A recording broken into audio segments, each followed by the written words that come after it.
mom's klx110L. And it's not fast, it doesn't sound good. And so we're gonna change that for $0. Or actually, I don't know how much a jet kit is, but you're gonna need one singular jet. So yeah, we're gonna do that now. Let's turn some lights on in here. There we go. All right, so everything that you see that I'm gonna do to this bike, I've already done to my bike. Actually, I need to put a bigger jet in my bike.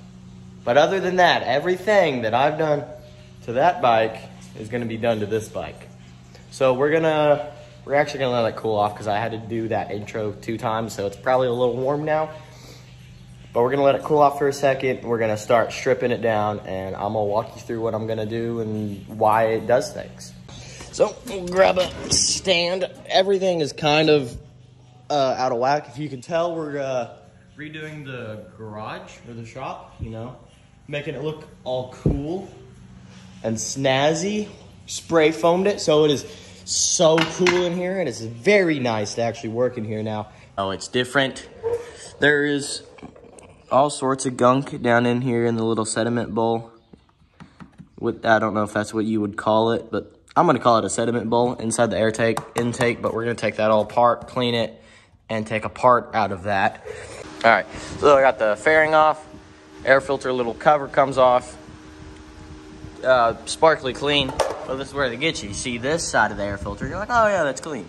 Then you pull it back to where the air actually comes in, and you're like, oh my gosh, that's how mine looked too. Because no one thinks, oh, it's a little bike, you don't need to clean the air filter. Look at that big old glub of mud. Wow. Like, yeah, so we're gonna clean that, clean this out, and then if you look, right there's a rubber grommet, and it does a 90 into the frame. And so it's sucking air through the frame and up into the air box. So we're gonna take that rubber grommet out, and so then it can get air from the front, because it'll come in from the front right here. It's my fridge making those alien noises.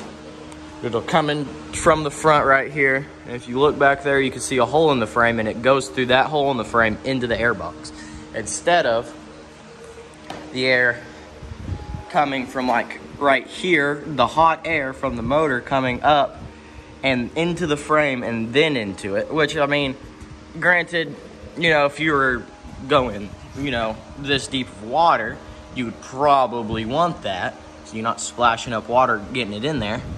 But like I said, there's a little sediment bowl, and I mean, it's not the lowest point. You'd have to get quite a bit of water in here.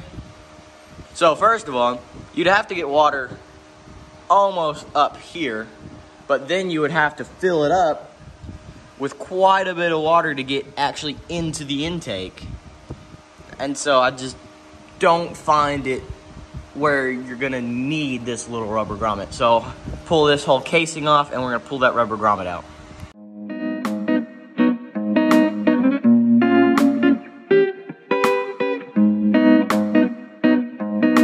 So actually, we're gonna take a break from working on that, clean this up, set it in the sun, and let it start drying while we finish doing that. And so it's like actually legitimately dry by the time we're ready to put this back in. So, cleaned it up. My mom was on the phone, that's why I didn't record inside. But cleaned up, you know, set it out in the sun, let it dry, and we'll be back for you in like 30 minutes probably. So welcome to my high-tech workbench that I now have. So we're gonna grab a flathead screwdriver. Dog, come here. There you go, that's a good boy. So we're gonna take it, there's a little, oh, nope, that is the wrong grommet. I have, I'm a little slow. I don't got to make fun of me and my slowness. We're just gonna get in there.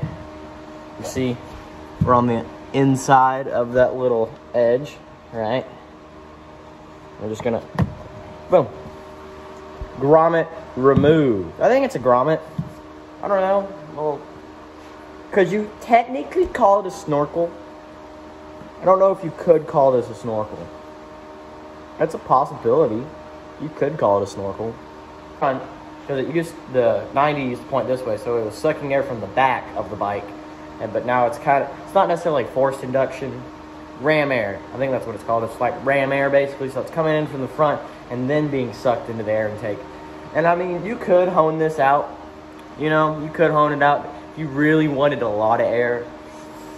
But then you kind of have to get a bigger carb because, you know, too much air. So this is a safe bet. Very cheap. I took off, I don't know, that's 4 bolts, that's 8 bolts, 6 bolts, 6 bolts to do this, or no, sorry, 10 bolts to do this. And that, it legitimately helps your bike breathe better. It definitely helped on the KLX over there, the green one over there in the corner. It helped loads. So we're going to slap this back on. No, we're going to clean it first. We're going to clean it, slap this back on, and then we're going to go to the exhaust side, and I'll show you what's the deal and do everything that needs to be done there.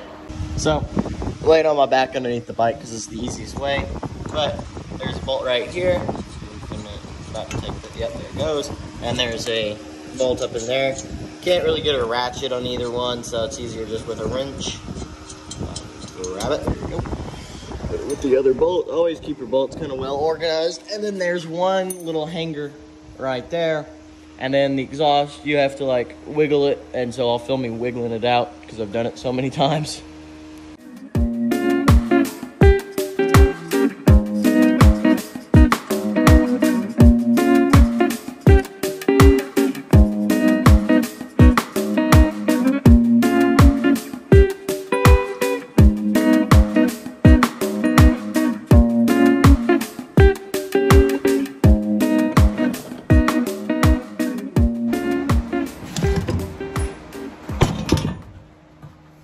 That was a little aggressive, but have the exhaust off. But you can see if you look down in there, you see it like goes, it chokes it like a lot. It's about, here, let's grab a pick real quick. So you can see the diameter of this pipe isn't much. It's that thick, you know. Well, I mean, granted, it goes up a little bit, but still, it doesn't, if you go through there, see, I'm pulling, it gets stuck because it chokes it, and so you can drill that out. I did that on my bike, but I'm not going to do that to my mom's bike because she'll probably throw a fit. She hates fun. But I drilled this part out, and so it was the same diameter throughout. But we are going to take the spark arrestor out, and just so you can see a little bit of a difference. All right, so I got the little looky-loo cover off, so then I can get to the 3 bolts to hold the spark arrestor on.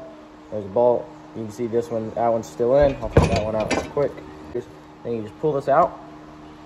Okay, like I said, you're gonna hammer on it. Loosen it up.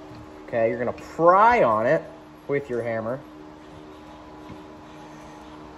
Okay, you're gonna grab a legit hammer. I don't know where those are, I'll go find one. Okay, you get a kinetic persuasion device.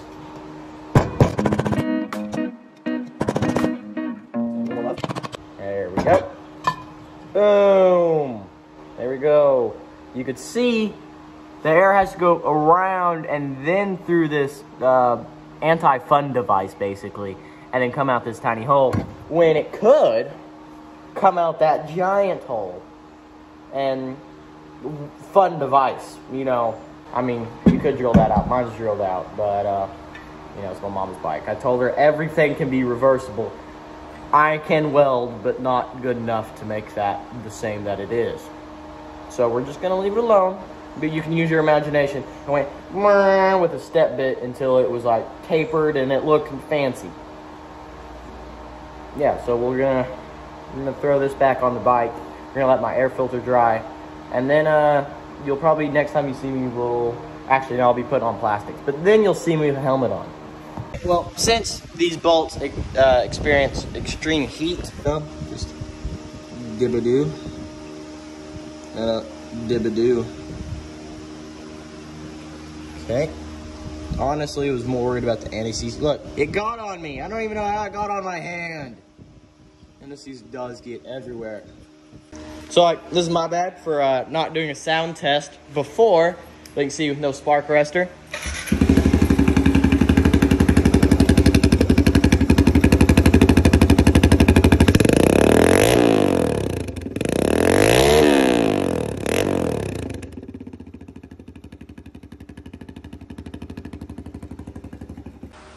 But I mean, you heard it. I understand if you wanted it to be a little bit quieter, but you know, you still want to improve. You could, hang on, let me set this down on the workbench. You could, like, cut it right here, so then you don't have the spark arrestor. You just have where it tapers down to kind of make it quieter. You know, you're still getting better airflow because it's straight. It doesn't have to go around this and then, you know. So I mean, there are ways to make it quieter. We're gonna set this down and stop talking about that and my bike. Oh, but we're going to see if the air filter's dry. And if it's not, we're gonna wait for it to dry and then we'll put it together. And then yeah, I probably won't. I mean, you saw me take off the plastics. Why do you guys see me put the plastics back on? Dog, where are you at? Come here, puppers. Oh, there he is. Look at him. He's being a boy. So while I'm waiting for the air filter to dry, I can't really put anything back together on the bike. And so I've took the hose clamp from the air intake and the 2 pieces of duct tape.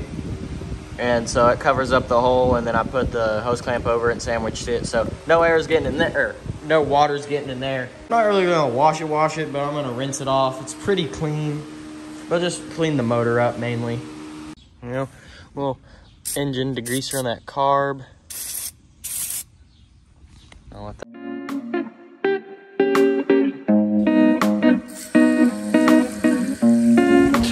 Dog. Ah, you gotta go.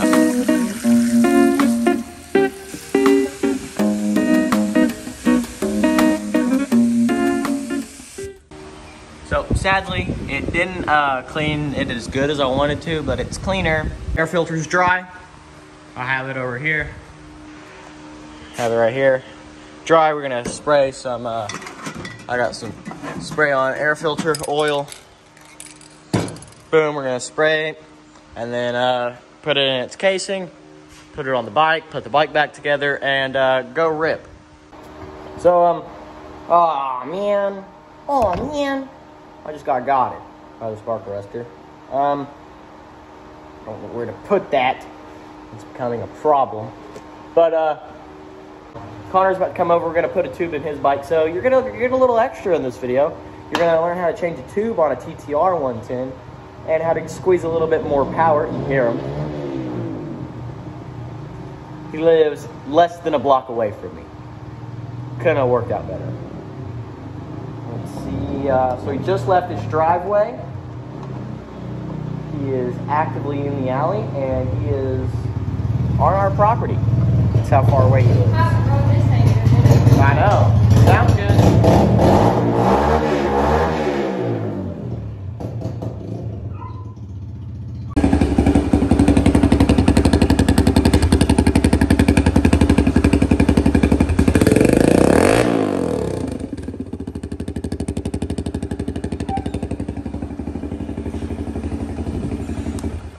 See the putting the air intake made it quite a bit quieter. I mean, I didn't put the grommet in, so there's no grommet.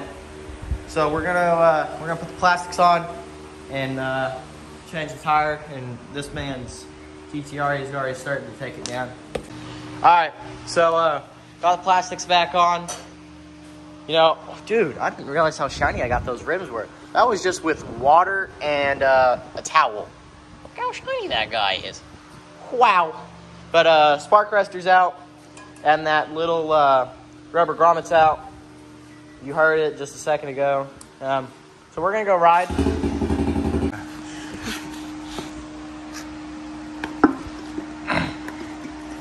Just about dropped your phone. There we go. Yeah, I think, didn't we put like a really big tube in here? I think we put like not a 12-inch tube in here. Yeah. What is that? I don't know, a really big tube though. I think that's a 14. I don't know what's 16. On that tire, though. It's slime. Look, it exploded. It tore that valve stem right there. It exploded from those 2 negative tubes. That's why you don't put big. We're on it. It is ripping.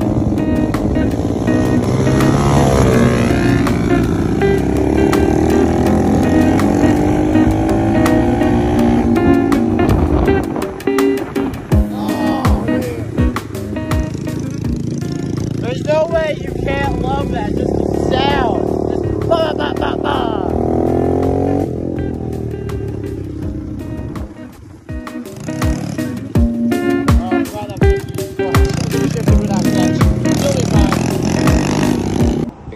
So, you know, just upgraded this. It is ripping. Yeah, sorry, I got people. I'm at the gas station right now. Okay,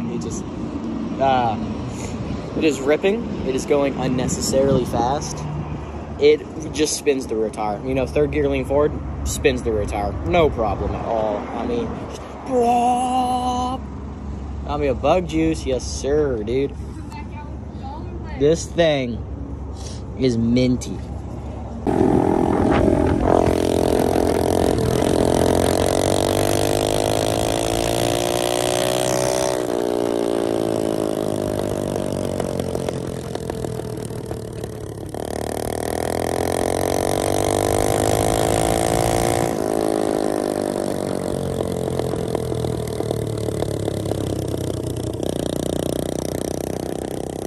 So, we're back. Went cruising in this thing. So, you know, like my bike, like I said, I would have to put a bigger jet into it to make it run good. So I'm gonna put the spark arrestor back in, cause I doubt my mom wants this bike to be like stupid loud like it is at the very moment. So boom.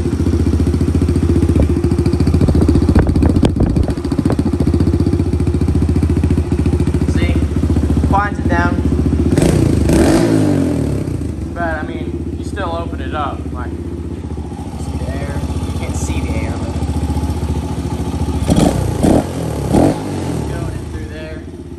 You know, the rest of this video will be filmed with my klx110, because, you know, I did all that to my mom's bike, but then I put the spark arrestor back in, as you just saw, so I don't think I need to rejet it, because, you know, yeah, so because I'm not putting anything back onto my bike because I like it, so I'm gonna put a bigger jet in it. So you're gonna see how to put a bigger jet in it if you do all the stuff that I do, you know? If that makes sense, I hope it does. But yeah, we're gonna throw a bigger jet. I think just main jet. Hopefully I won't have to do a pilot jet or anything, but yeah. So I've skipped a couple steps, but I took the bowl off. There will be 2 little brass things sticking out the bottom of your bowl. Take out that big one with a 7mm bolt. Right there, you can see the, I mean, there's a little, it looked, oh, where's my finger? There we go. It looks a little different because I took the screw out, I'll show you. That zoom is like immaculate. Hang on, I got it. That's like a perfect camera. Yeah. There you go. See, and then so this is your main jet, that's your pilot jet. Dude, I am surprised. So pull the throttle real quick. So you can see the needle moving up even. And you can see the needle. So when that needle goes up, it allows more of these holes to be open. Sorry for my dirty fingernails. It allows more of those holes to be open. And so it lets more fuel in. So yeah, look at that. You learned it. Alright, so the jet kit that I owned, it was weird because I don't know, I've never seen a jet like that in the KLX. It was, you know, it was that big old tube, and then you had, like, the actual jet. Not the jet, but let certain amount of fuel in that little screw that I took out the bottom. The screws that go into the bottom and the jet kit were too big, but then the solid just one part jets were too small. And so it's in pieces in the garage. My mom's not happy about it. She's dealing with it. So yeah, I'm gonna have to get a different jet because it's funky. I don't know why it's funky, but it'd be like that. So yeah, that's why it just kind of ends here. But yeah, thank you for watching. I guess if you did watch it, I doubt you did, but thank you. Yeah. No.